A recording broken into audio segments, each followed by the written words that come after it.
Hello ka-gamers, ito basic tutorial tayo kung paano umatak sa TH8 and TH7. So giants lang to mga ka-gamers. Ano ba yung tropes nagko-compose dyan? Siyam na giants, 3 healer, 9 na wizard, at 11 na hugs, 2 health spell at 1 wrench. So paano ba mag-deploy ng troops nito? Una, hanapin nyo yung Barbarian King at doon nyo unang ilapag yung 9 na giants.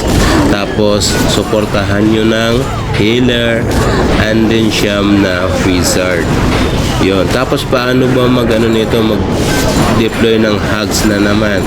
Habang busy pa yung mga wizard tower, yung cannon, yung archer tower, lapagan nyo ng 3 hugs bawat isang wizard tower or archer tower.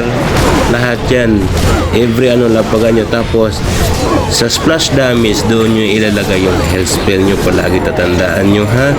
Kasi gusto nyo mabuhay yung hugs nyo. Dapat i-advance nyo din yung camera nyo kung saan pupunta yung hugs nyo. Doon nyo din ilalagay yung health spell nyo. Masakit to ka-gamers. Kahit sa war to, ginagamit ko to. Sana may natutunan na ganitong strategy. Maraming salamat. Kung nagustuhan nyo, pa-like and shares. Pa-comments na rin kung meron kayong dagdag. Pag-usapan natin sa comment section. Basic tutorial para sa TH8 and TH7. Matik yan ka-gamers. 3 star po yun. Maraming salamat at game na game po. Good luck!